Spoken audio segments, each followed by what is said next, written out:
social media and all that. On that same note, I just realized Buffer, the social media posting app that automates everything, finally integrated TikTok. So I'm going to bite the bullet, pay the $20 a month, and yeah, I'm gonna start posting more consistently, but kind of like a posting ghost, like David Angel said a while ago. So yeah, it's gonna be fun. It's gonna be interesting. So everything's under Josh Bolton Show, all one word. So other than that, let's get right into this. Matt was a absolute legend to chat with. It was a damn shame we only had a 30 minutes. If you guys want me to get him back on, again, be sure to comment, like, subscribe, YouTube comments. I have a thing on my website. Also check out Matt on all his stuff. So let's go. Welcome everybody. Today we have Matt on. We were just chatting beforehand about some awesome stuff and the different things we're going to go into. I actually didn't really cast his past. Matt, tell us a little about yourself and what you do. Sure. Well, I'm a coach for over 10 years now. I've written a couple books on gratitude practice, on meditation, and I'm just really in love with helping people get from wherever they are to wherever they want to be. So my whole life, that's something I've been interested in. I've been doing that since I was probably in middle school, and I didn't realize until I got into my basically late 30s that it was even an opportunity to become a coach, become a life coach, help people with their businesses, with their lives, whatever it is, whether it's health or money or relationships. What is it that somebody's passionate about? What do they want? What do they desire most? And then working with them to help them figure out how to get there.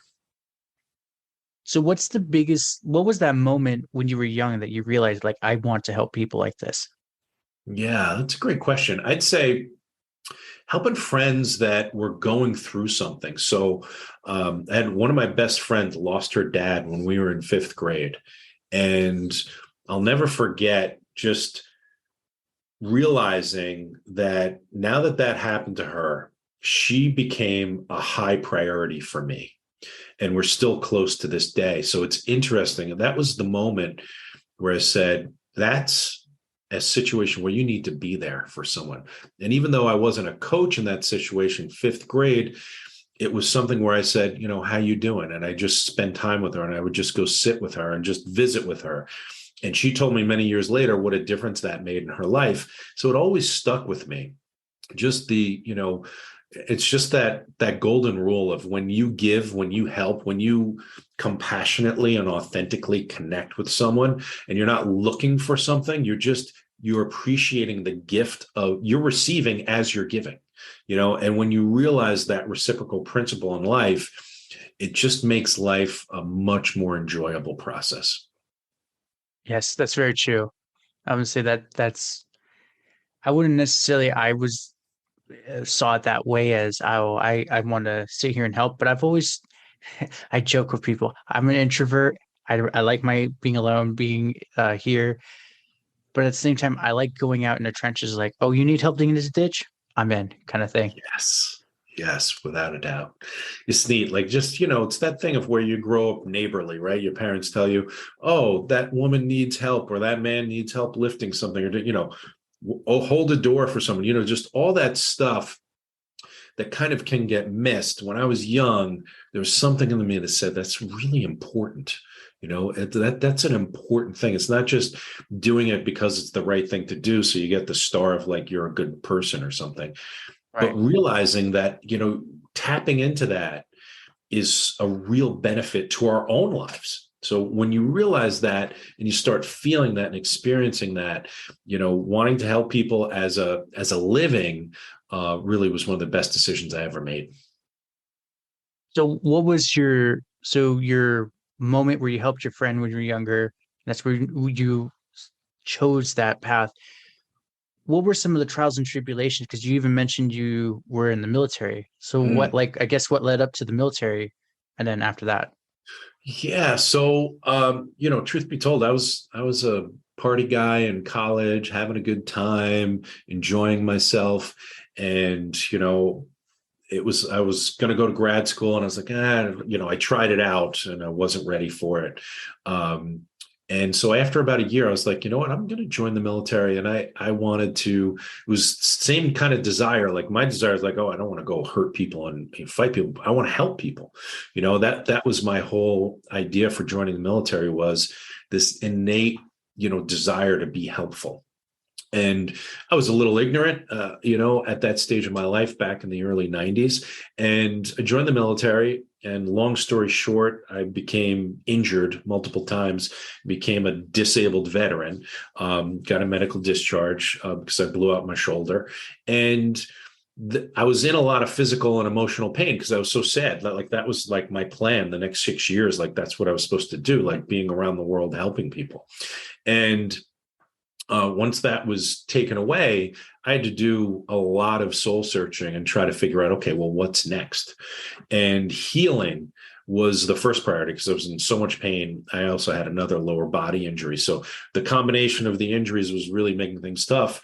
And I got really sad, got really depressed, and was trying to find a way out of it. And one of the things I started doing was reading. I started reading all these books by Louise Hay and Deepak Chopra and Tony Robbins, and just trying to change my attitude and trying to change my mindset because I was really upset, sad, angry, depressed, the whole thing. I was drinking too much. And I was just like, you know what? I want to have a better life than what I'm experiencing right now. And one of the things that happened was that I kept seeing from all these different teachers and philosophers and, famous people, they were talking about this practice of gratitude. And I was like, come on, we all know it's nice to say thank you. And it even feels good when you're really grateful to someone who was kind to you. Like, yeah, sure, I get it. But you go through life being grateful all the time. Like, how does that make any sense? And I couldn't believe it. One day I was at lunch and I was pretty upset that day, but I'm reading one of Louise Hay's books and she's talking about, and she's kind of walked you through it. She's like, just right now, just try being grateful, find something, focus on it. So I actually stopped, sat back from my lunch and really thought about it and really started to feel this gratitude, felt my heart open. And I couldn't believe it. Just quickly, just focusing on the ocean, which was a few blocks away. It wasn't even in front of me to look at because I really love the ocean. I've always gotten such a kind of healing, helpful experience when I go to the ocean. And I just started, as sad as I was that day, started focusing my attention on it. I just felt that sadness like lifting. And right behind that sadness was joy, was contentment, was feeling good. And from that moment on, I was super inspired, led me to write a book about gratitude. And I've been teaching people and practicing gratitude for 30 years. That's awesome. Yeah, there's something deep and healing about the ocean. My Yeah, second go-to, if I can't get to the ocean, is going hiking in the hills. Seems to agreed. give me gives me a similar vibe, a feeling of it. But that's interesting. So, some of those authors I haven't heard. What are some of the book titles so I could look them up, kind of thing? Yeah, You Can Heal Your Life is one of the ones by Louise Hay. Deepak Chopra, he's written like 40 books, but one of them is he's got a really good abundance book. I'm not remembering the name of it right now, but it's like creating affluence or creating abundance. Really good. And Tony Robbins, one of the first ones I read of his was The Giant Within, I believe was the name of that book. And it's, they're all saying the same things from different perspectives, which is that life is an inside job. You've got to go inside, figure out what you want, and start working towards it. It has nothing to do with the people in your lives, your bosses, the government. All of that is just, the scenery, right? And you're the main character in your life. And the decisions that you make and the way you live your life, the way you think, feel, act, speak, that's going to create the life that you either want or don't want. So if you're complaining every day and you're sad and you're depressed and you're in a bad mood, all you're going to see for the rest of your life is, your life through that filter. One of the best analogies I was ever given, and this is, I don't know how often you've seen this, but the old movies used to have literal film, right, before digital. And the analogy was that light is life and you are the film. So whatever you are, whatever you think, whatever you feel, your life is now going to be shown on the screen, on the movie screen. And the light is completely neutral. You're the part that has to change. And when you change for the better, happier, more successful, enjoying life, being good to yourself and others, you're going to see the movie of your life change right on that screen immediately. And that light of life is always shooting through you. And that was just such a great analogy. I had a great teacher. His name was Frank Crescido in the late 90s in San Diego, California. And he was from New York, where I'm from originally. And he came out and he sat, and I was just blown away. He started talking and telling these stories. And that was one of the analogies he used. I said, holy crap. Well, if that's true, I'm the one who has to change. And then the rest of my life is going to get better. Yeah, that is, I really like that film analogy. It's funny, when I was younger, my grandfather, he would teach us on the old school, like film cameras where you have like Oh, 26 sure. shots. And this is even back then, film was really expensive and kind of on the out Sure. too. But he would always, if I took a bad photo, he'd develop it anyways. And he'd grab a Sharpie. And I remember this gorgeous photo. We can never take that photo again. He'd draw circles. You messed up here because you let the overexposure. You messed up here because of this. Teaching And he said, moments. and it was just one of those. I told him, like, but that was a beautiful photo. And he's like, right, it's done. It's in the past. He would just rip it up. You can always take a new one. I'm like, Mm, but I can't do that one. He's like, you could still take a better photo in the future. mm. And that's when it was like the film analogy. I'm like, whether he realized it or not, he was saying the same thing. Yeah, tapping into that, it's constant, never ending improvement. It's this idea of, wanting to improve our lives without thinking that we're less than in the moment. Just because things aren't perfect doesn't mean you're bad or your life is bad or the people around you are bad. It just means you haven't gotten quite over the hump of where you'd like to be yet. And so I think it's so important. Yes, you want to improve. Yes, you want your life to get better, but that doesn't mean your life is bad now. Try to find the little moments that are going to change things. Something I love to do. I also own a digital marketing company. So I'm on the computer a lot. And what I need to do is look outside. Like you talked about going up into the hills. We're talking about the ocean, but I've got these big, beautiful oak trees right out my office window. And whenever I kind of just need a break, even though I'm in the middle, I could be in a Zoom call like this, and I just glance for a moment at those. The leaves are starting to turn now because it's fall here in New York, starting to just get that golden hue. And it just shifts, just that little thing, being grateful to look at a big, majestic, beautiful tree. And that alone is enough to start the shift whenever you feel the need. 100%. That's, yeah. Out of I've read a lot of books too, and all of them have said the same thing. They're like, find some anchor, literally be a tree, or one of Yeah. them like kind of said, like, put those bonsai or pine trees in the corner so you can always just look at it and then come back. Yes. Um, there's all the science is like, there's something about the human brain. Just looking at nature with all this technology seems to calm us down. It's just like a natural thing. Yes. You see a tree or an ocean or a river, you calm down. They're like, can't fully explain where it is in the brain, but it happens, kind of thing. And then, Yeah. yeah, I have a Japanese like rice scroll of like a beautiful waterfall and a little house and some fishermen's on it. So I always look up at that one. Oh, that's cool. That's neat, man. Yeah, it's just, a lot of people think I got to change all the results of my life. I got to change my relationships. I got to have more money in the bank. I got to get healthier. That's not true.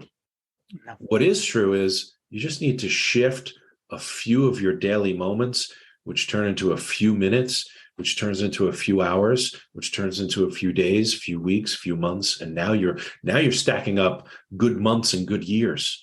But you just, like a lot of, famous, important, a journey of 1,000 steps starts with the first step, and that's the key. I think so many people get caught up, FOMO, and they're jealous, and they're looking at people's lives, on the internet, on social media, and they see it, and oh, I can't have that, I'm stuck in my job, whatever it is. That may be true in the moment, but like you were saying, the truth is every moment's going by is the past. So if we shift any of these moments right now in the present, all of a sudden our whole life starts to take a different trajectory. And if we can teach ourselves that practice, every moment becomes this tremendous opportunity to take our lives where we want to take it. 100%. So I'm curious for you. I'm better, but I still struggle with it. How do you get that negative talk out of your head? Mm, yeah. Every so often, it's like for me, especially when you mentioned We all earlier, get it. yeah, the like, oh, you're not having much enough money, you're not doing this, Yeah. which a lot of the endeavors I want to do, it's like that is true. I don't have the money, but it's like I also am working a 9 to 5, running a podcast, trying to do this and this. Yeah. Yeah, I'm kind of spread thin. There's no way I can get to it. I'm just curious, what is, I guess, your approach for calming the negative thoughts? Yeah, that's a great question because we all deal with that, right? I tell all my clients still to this day, I hear some of that, and these days I just hear it and I laugh at it. I'm really like, oh, there you are, ego. There you are, negative thought patterns that have been with me since I'm a little kid. That's okay. Like I know what it is. So it's easy, after decades of observing. I'd say the first thing to do is to get really good at self awareness. And the best way to do that is to be present in the body, to actually feel, because of computers and phones and tablets and internet and just always being connected, we're often completely disembodied and we're just stuck to our devices. I mean, here's this one. I'm on a desktop. My laptop's over there. It's just my iPad's on the other desk. It's just everywhere. And so we're missing out a lot on this present moment experience. So practicing self-awareness is the first thing, because once you get a little separation from those negative thoughts, you're starting to see them as not me, not I. That's the ego. That's this bundle of negative thought patterns that whatever happened, whether it was childhood, with family, with teachers, coaches, whatever interactions, and we all have it. We all have some sort of negativity that starts when we're a kid. And we live with some of those painful experiences. And then we go through our lives to heal those, overcome them, and learn how to become better people through them. And so they're actually gifts, even though they're painful gifts. And when we figure out how to turn those around, those negative thoughts, especially what you realize is just a broken record, is the same kind of egoic pattern that's just afraid of the unknown. The ego is simply trying to, because typically when you get those negative thoughts is often when you're going to make a new decision, you're going to start a new daily practice, say you're going to start meditating or something like that. You know what? That's it. I believe meditation, 5 or 10 minutes a day could change my life. I'm going to start doing it. And the ego will say, oh, who are you? You're not a Buddhist. What do you know? You're not, right? You're laughing because it's true, right? Your ego will start saying all these things. You don't have time for that. You got to make money, but it'll say anything it can to get you to stay with what's comfortable and what's old, what's in the past, because the ego lives its life in the past. Right. And our soul, our spirit, the inner self, whatever you want to call it, that divinity, whatever your faith is, if you have one, or concept of yourself, is this idea that everything is changing in the present, going to create a great future.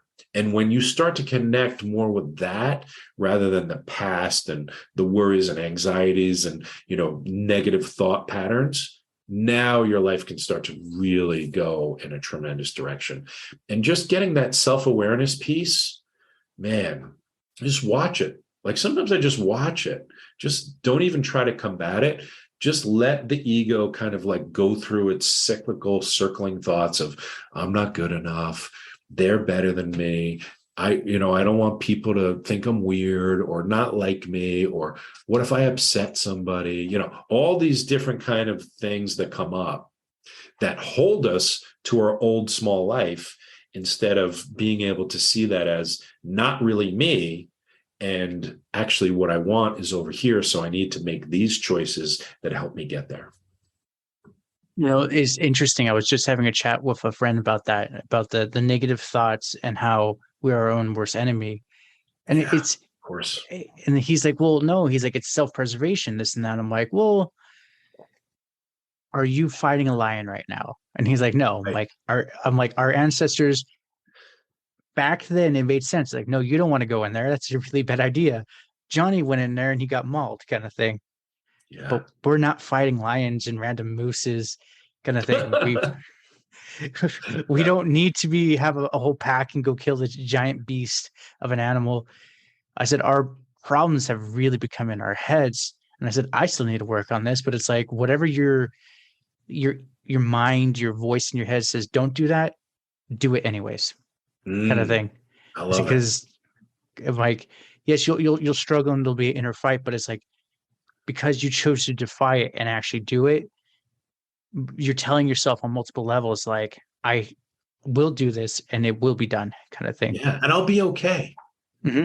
I'll be okay. I think 90% of the time we don't take a chance like that when we're feeling fearful is because we're just wrapped up in whatever that fear is telling us in the moment. Whatever the bad thing is that could happen, that lion of, our best friend, our parents, our girlfriend, wife, husband, whatever, not liking us or not thinking well of us, or, we're going to lose some sort of connection with them, whatever it is that is. I mean, even sometimes people who like go on a diet, I've worked with a lot of people that are, dealing with weight issues, and they have these really interesting negative thought patterns. I'm trying to remember this one.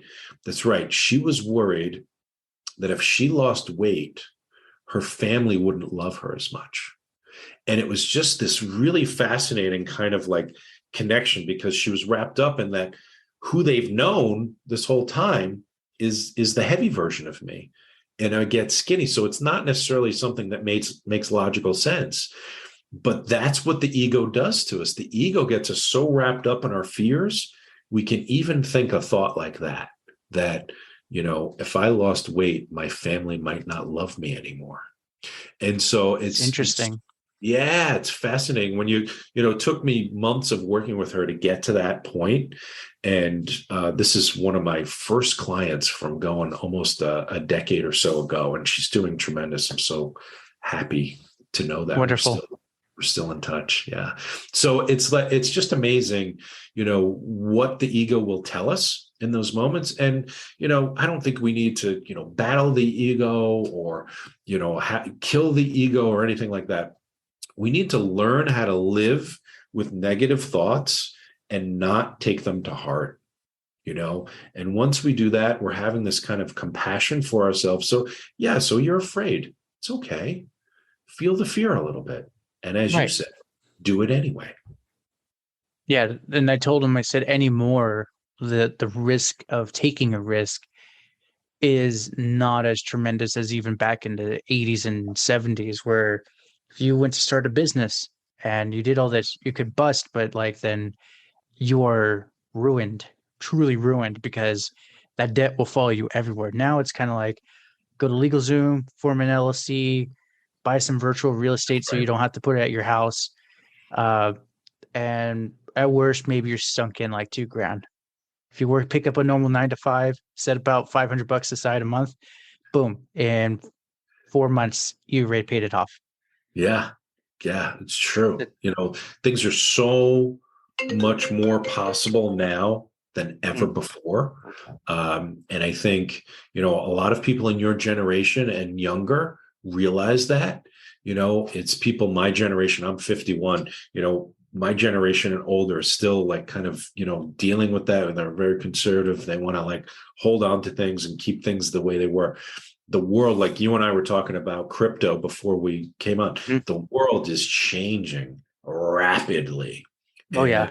you know a lot about digital, and so do I, being a digital marketer. So you realize these things are just changing every moment out in this world, and billions of us changing it moment by moment. So it's really good to learn how to become someone who's comfortable with change. Since the whole Mhm. world's changing all the time anyway, why not learn how to be comfortable with change, being grateful along the way?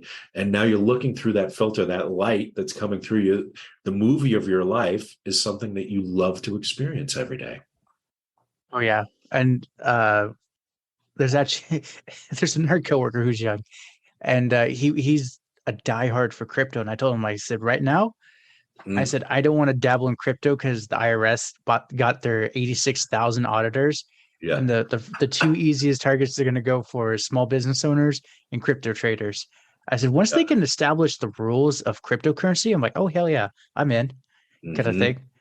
But I said there's a whole thing where like if you buy, let's say you buy Ethereum and convert it to Bitcoin, just so you can, well that's a taxable event. And then if you buy more of whatever and transfer it, that's a taxable event.